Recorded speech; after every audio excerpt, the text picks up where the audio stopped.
Annonceurs, entrepreneurs, promoteurs et chefs d'entreprise, choisissez dès à présent votre meilleur partenaire média, Idéal Production. Idéal Production est basé à Cotonou au Bénin. Idéal Production, le partenaire exclusif de Sika TV en Afrique.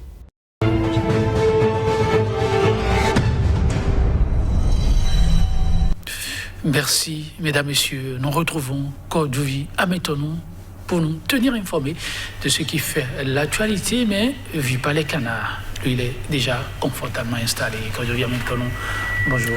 Bonjour, Joël Etondi. Bonjour également à nos amis téléspectateurs. Alors, pour cette journée du mardi, qu'y a-t-il de neuf pour les téléspectateurs?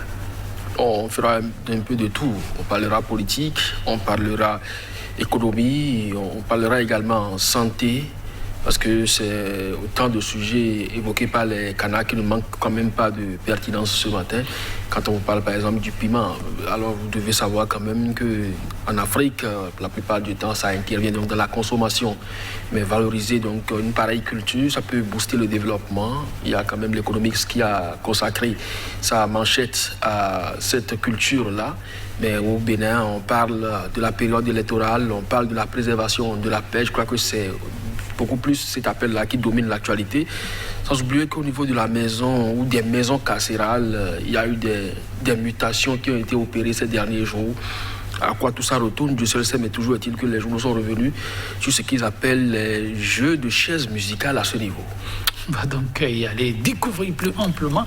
Ça va être avec quel quotidien pour commencer? Actu Express, qui en manchette affiche ce matin pour une véritable réconciliation nationale. L'appel de cœur de fédérateur Moïse Kérékou, c'est entre autres la priorité à l'intérêt général.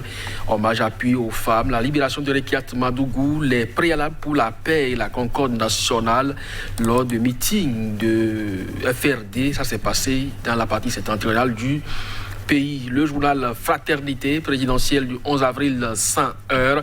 La presse, une responsabilité pleinement engagée. Là-dessus, la RAC est en état de veille quand l'ODEM donne des signes d'alerte. Et les différentes mutations opérées dans les prisons civiles sont à retrouver également dans les colonnes du journal. Info, matin, suspension du vaccin AstraZeneca par plusieurs pays européens. Que fera le Bénin? C'est une interrogation à la une de ce journal qui poursuit. Justice béninoise, jeu de chaises musicales dans les régies carcérales. Le journal L'Audace Info, marquant sa détermination à poursuivre la lutte pour la restauration de la démocratie et de l'état de droit, serait Joël Aïvor ne désarme pas, à lire donc dans les colonnes de ce journal. L'Écho Info, cité en bon exemple, non pas dans la sous-région, mais dans le monde entier. Que s'est-il passé pour que notre pays se retrouve aussi bas en matière de démocratie et de liberté? L'espoir déçu d'un peuple qui voulait redorer son blason, s'exclame ce journal. En tout cas, attention, le diable rôde autour. Il n'attend que le déclic pour habiter ces corps malades de frustration. L'économiste, je vous le disais, développement de l'agriculture. Le piment rouge, une richesse à valoriser au Bénin. Matin libre, réforme politique au Bénin. Talon, l'homme qui ne prêche que par la parole. C'est une interrogation à la une de ce journal. Et avortement clandestin et risque de décès au Bénin. Les capacités des journalistes renforcées à cet effet. Merci. Quand je viens maintenant, un sujet aussi d'intérêt, on y revient si le temps nous le permet. Actu Express, on démarre là où vous avez commencé. Appel à la paix, Moïse Kérékou. Oui, l'ambassadeur, ça fait un moment qu'il est quand même au devant de l'actualité depuis qu'il s'est affiché aux côtés de Joël Aïvor comme aspirant à la fonction suprême, mais recalé au niveau de la Sénat. Donc depuis peu, au-delà de ses écrits, il ne manque pas à chaque occasion d'inviter les acteurs politiques à la cohésion nationale. Ça passe par des gestes et des actes également. Et là-dessus, il voit qu'il faut beaucoup plus accorder une priorité à l'intérêt général. Et il y a également eu un penchant pour les femmes, parce que c'est plus le 8 mars, mais c'est quand même le mois de la femme, le mois de mars. Et il n'a pas aussi oublié Rekiat Madougou, qui est aussi leur sœur dans ce combat pour la restauration de la démocratie. Et il pense quand même qu'il faut une certaine concorde nationale pour que la paix et la cohésion reviennent. Je crois que C'est autant de préoccupations aujourd'hui qu'il faut quand même mettre dans la balance, si tant est que l'on veuille qu'il y ait une certaine accalmie avant la présidentielle prévue pour le 11 avril prochain. Mais toujours est-il que l'opposition a ses exigences, des préalables avant la tenue du scrutin. Est-ce que, effectivement, le président qui est en exercice finira son mandat le 5 avril à 0h? C'est autant de sujets aujourd'hui qui agitent la classe politique nationale, et ça, pour les régler, il faut que vraiment il y ait une assise pour vraiment discuter de l'avenir politique de la nation. Je crois que des fédérateurs comme Moïse Kérékou, il en faut, puisque aujourd'hui, on a comme l'impression, vous vous rappelez le titre du journal L'Afrique en marche hier, qui disait qui peut parler à talons, l'église ou les rois ou carrément personne. Donc je crois que si se propose un fédérateur, pourquoi pas? Pourquoi pas, oui. Parce que la République en a besoin. Et que faire pour une République sans heurts, fraternité? Mais le coup de projecteur sur la presse qui a un rôle important en Côte d'Ivoire Métonou à jouer. Oui, vous vous rappelez, la dernière fois, l'ODEM parlait d'organes terroristes, à la limite, avec les titres qui sont de plus en plus relayés par les uns et les autres, ou proposés aux lecteurs. Je ne crois pas que cela participe quand même de la cohésion de la nation. Il ne faut pas être un organe pyromane. Je crois que l'ODEM, qui a à charge quand même du respect de la déontologie, a tout fait de rappeler les professionnels des médias à leurs responsabilités. Le journaliste, il est éveilleur de conscience, il attire l'attention des dirigeants ou des gouvernants sur ce qui est essentiel à faire dans la République pour que tout aille pour le mieux. Mais si le journaliste se substitue à certains courants et véhicule des messages qui ne participent pas à la paix, je crois pas que cela soit à encourager. Je crois qu'aujourd'hui, l'ODEM a fait son travail. La RAC serait en veille. Elle a sorti tout dernièrement des communiqués pour recadrer la période préélectorale, mais quand vous lisez la presse aujourd'hui, vous avez comme l'impression que nous sommes déjà en plein dans la campagne, mais elle ne dit rien jusque-là, pourvu qu'elle soit vraiment à son état de veille à ce niveau.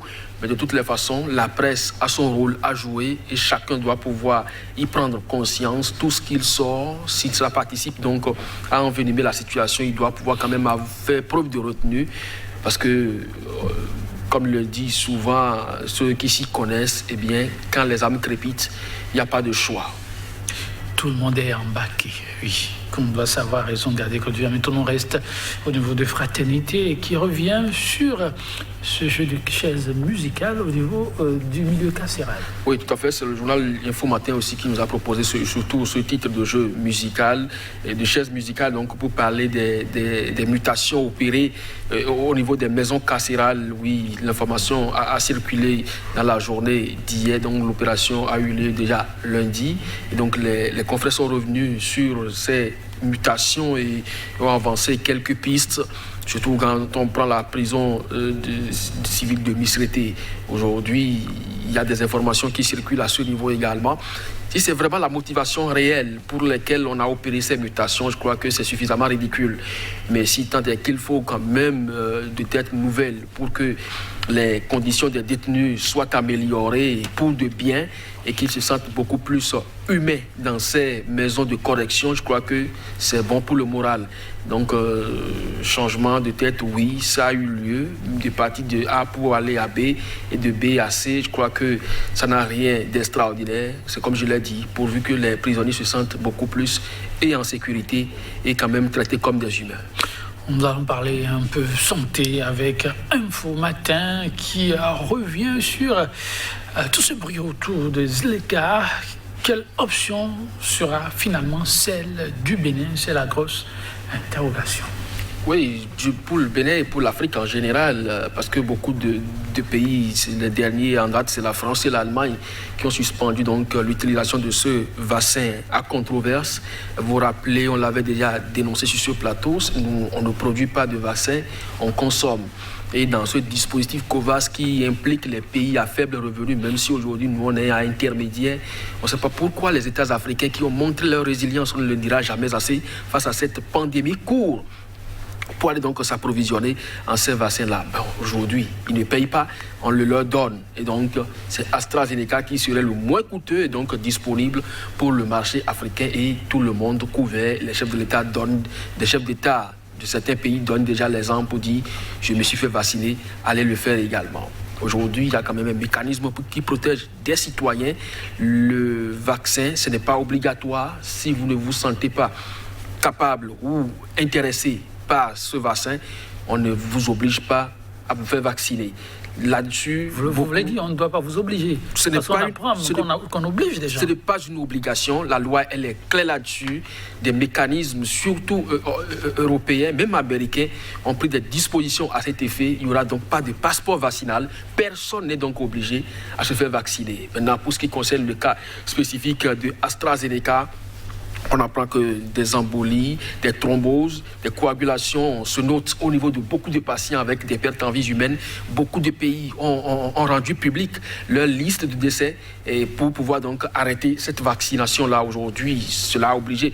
Vous vous rappelez, il y a quelques jours encore, le ministre français de la Santé disait que ce n'est pas déjà un cas, les cas de thrombolie notés ne sont pas encore aussi excessifs pour qu'on arrête la vaccination. Mais hier, le président Macron est monté au créneau pour dire attention, il y a danger, il faut arrêter. Donc de ce point de vue, AstraZeneca aujourd'hui sur le sol africain, béninois, vous avez posé la question, que fera le Bénin? C'est ce que Info Matin nous propose ce matin comme titre. Eh bien, ce que fera le Bénin, c'est d'écouter les autres nations qui ont des dispositifs de contrôle. Parce que nous, on ne sait pas la qualité qu'on nous a envoyée et les effets que cela aura également sur le personnel santé d'abord et puis la population en général. Il paraît que lorsque vous allez quelque part où les gens marchent sur la tête, il vaut mieux s'essayer également. Si les spécialistes, les pays producteurs ont arrêté le système, ce n'est pas à nous, consommateurs, qui allons poursuivre. Merci à vous, Côte d'Ivoire, mesdames, messieurs. Merci d'être des nôtres. À demain.